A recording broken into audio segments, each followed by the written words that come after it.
These are the Mass readings from February 16th, 2014, the sixth Sunday in Ordinary Time. The first reading is from the book of Sirach, chapter 15, verses 15 through 20. If you choose, you can keep the commandments. They will save you. If you trust in God, you too shall live. He has set before you fire and water. To whichever you choose, stretch forth your hand. Before before man are life and death, good and evil. Whichever he chooses shall be given him. Immense is the wisdom of the Lord. He is mighty in power and all-seeing. The eye of God, the eyes of God are on those who fear him. He understands man's every deed. No one does he command to act unjustly. To none does he give license to sin. This tells us that God has given us a free will, and he has given us a choice. We can live according to his commandments and live eternally. If we do, he will save us.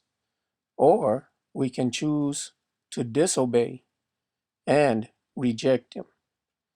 God shows his mercy on all those who keep the commandments. God punishes all those who do evil. The responsorial psalm is from Psalms 119. Blessed are they who follow the law of the Lord. Blessed are they whose way is blameless, who walk in the law of the Lord. Blessed are they who observe his decrees, who seek him with all their heart. Blessed are they who follow the law of the Lord. You have commanded that your precepts be diligently kept. Oh, that I might be firm in the ways of keeping your statutes. Blessed are they who follow the Lord. Be good to your servant, that I may live, and keep your words. Open my eyes, that I may consider the wonders of your law. Blessed are they who follow the law of the Lord. Instruct me, O Lord, in the way of your statutes, that I may exactly observe them. Give me discernment, that I may observe your law, and keep it with all my heart. Blessed are they who follow the law of the Lord. The Ten Commandments are the law of the Lord. They are so important that God wrote them on a tablet of stone with his own finger. They are so important that God has written them in our hearts.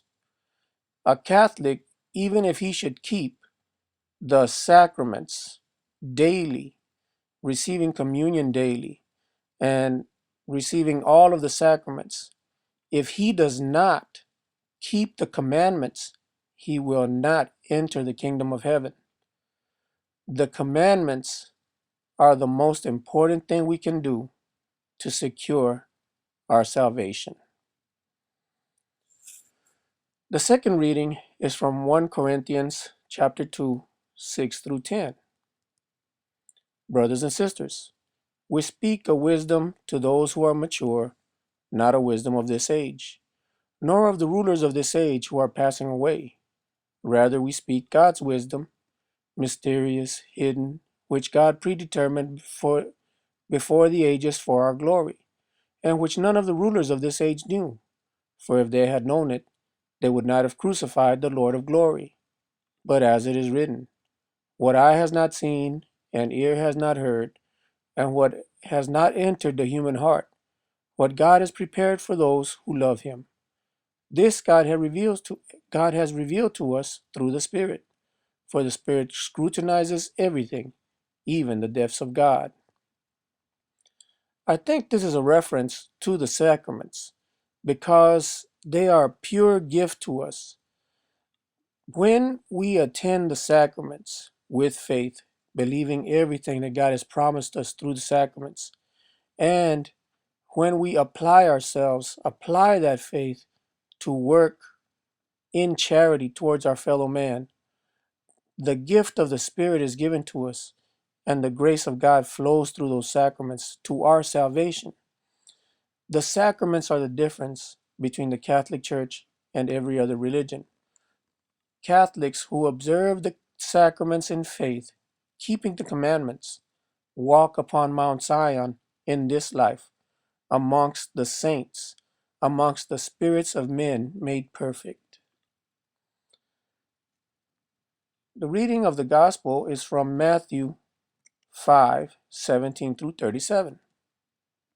Jesus said to his disciples, "Do not think that I have come to abolish the law or the prophets. I have come not to abolish, but to fulfill.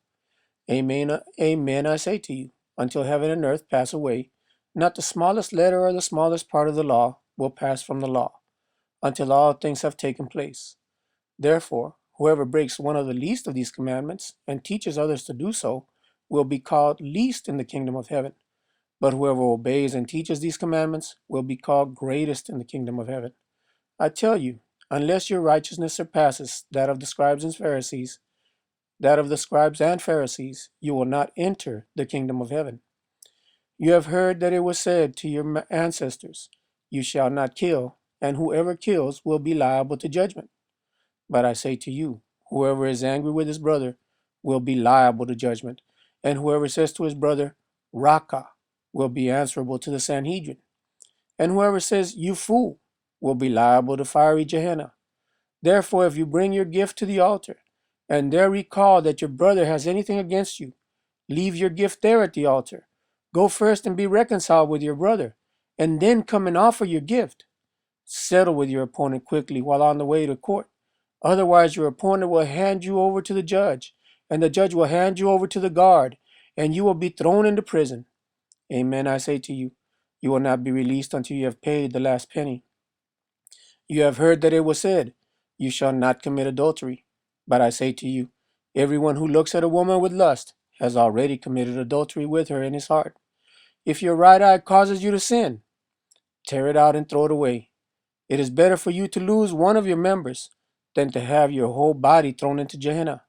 And if your right hand causes you to sin, cut it off and throw it away. It is better for you to lose one of your members than to have your whole body go into Gehenna. It was also said, 'Whoever divorces his wife must give her a bill of divorce.' But I say to you, whoever divorces his wife, unless the marriage is unlawful, causes her to commit adultery. And whoever marries a divorced woman, commits adultery. Again, you have heard that it was said to your ancestors, 'Do not take a false oath, but make good to the Lord all that you vow.' But I say to you, do not swear at all, not by heaven, for it is God's throne, nor by the earth, for it is his footstool, nor by Jerusalem, for it is the city of the great King. Do not swear by your head, for you cannot make a single hair white or black. Let your yes mean yes, and your no mean no. Anything more is from the evil one." I'll just take one part of this long passage because you're going to experience it in a few minutes. It says,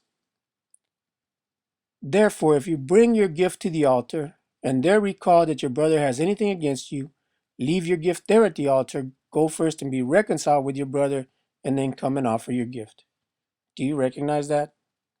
That's what's going to happen in a few minutes when we bring our gifts to the altar, and then we go back and we have the sign of peace in the Mass before we receive communion. Thank you very much. May God bless you.